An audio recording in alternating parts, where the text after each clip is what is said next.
तो जी हाँ, नमस्कार दोस्तों। आप लोग को बता दो कि 5 का अब तक का सबसे महंगा भोजपुरी सॉन्ग आ रहा है। कौन सा सॉन्ग है और किस चैनल पे आएगा, मैं आप लोग के इस वीडियो के माध्यम से सब कुछ आगे बताएंगे। उससे पहले अगर आप लोग मेरे चैनल पर नए हैं और 5 को सच्चे वाले फैंस हैं तो इस वीडियो को दिल से लाइक करके चैनल को सब्सक्राइब जरूर करें। तो आइए बिना समय लेते हुए इस वीडियो को स्टार्ट कर देते हैं। सबसे पहले मैं आप लोग को बता दूं कि जो 5 का पोस्टर आज आया है, उस पोस्टर का बोल है अंगूरी से बंगूरी। मैं आप लोग को बता दूं कि इस सॉन्ग को गाए हैं 5 और शिवानी से ड्यूट सॉन्ग जो काफी बवाल का सॉन्ग है।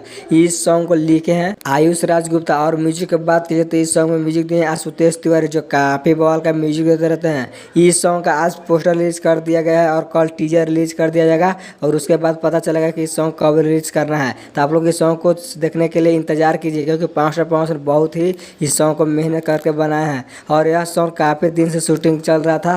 फाइनली इसका शूटिंग कंप्लीट कर लिया गया है। इस सॉन्ग में जो मॉडल के रूप में दिखाई देने वाले उनका नाम है नैना गुप्ता, जो कि बड़े बड़े सिंगरों के साथ काम कर चुकी है। तो आप लोग क्या कुछ लगता है कि 5 का इस सॉन्ग को जल्द आना चाहिए नहीं आना चाहिए, इस कमेंट के माध्यम से आप लोग जरूर बताएं। तो मिलते हैं नेक्स्ट वीडियो में।